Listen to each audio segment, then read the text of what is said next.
What I'm about to tell you about an email sent to Jeffrey Epstein might sound strange, but it actually happened and is something nobody seems to be talking about.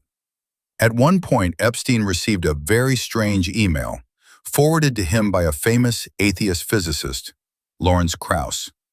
The email originally came from a young Muslim man.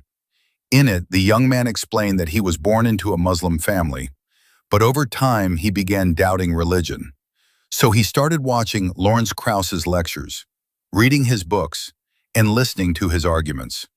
According to the email, those arguments eventually convinced him to leave Islam and become an atheist.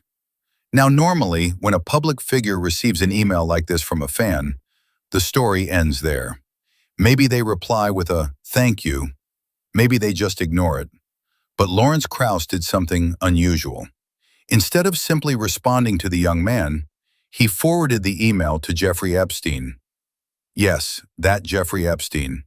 And this raises a very uncomfortable question. Why would a world-famous physicist forward a private email from a random young Muslim who left his religion to Jeffrey Epstein of all people? What exactly was the reason? Because this wasn't the only connection.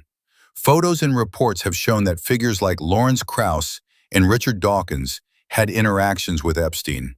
Their meetings and communications have been reported publicly.